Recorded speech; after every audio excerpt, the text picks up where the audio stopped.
163 धारा को मानुनाहांती कला मुगुनी पत्थर माफिया।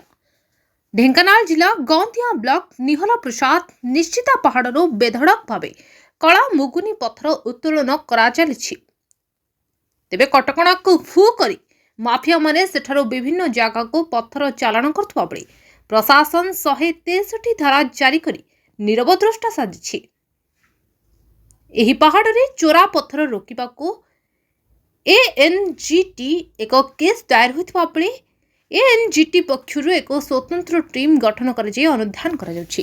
तेबे हा उपरे दृढ़ कार्यानुष्ठान लगी जंगल विभाग, खनि विभाग और जलवायु परिवर्तन विभाग को ढेंकानाल जाजपुर जिलापाल प्रतिनिधि को अवगत करथिले।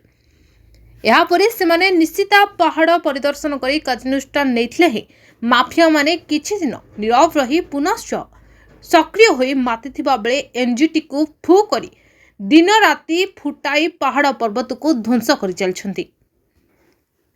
निहला प्रसाद राजस्व मौजा अंतर्गत खाता नंबर 1513 प्लॉट नंबर 6168/6263 रे 60 एकर पाखापाखी जगार निश्चिता पहाड़ थिबा बेले निहला प्रसाद रोड मेंटाल नाम थिबा पत्थर खणी आज को 8 ରୁ 10 वर्ष हला बंद थिबा बेले सेटारे प्रशासन तरफ 163 धारा लागू कर हेले माफिया माने कहा साहस रे संध्या हेबा मात्रे विभिन्न अत्याधुनिक मेसिन साहाय्य टन टन माल फुटाई जाजपुर को पठाउथुबार ग्रामवासी माने अभियोग करछंती।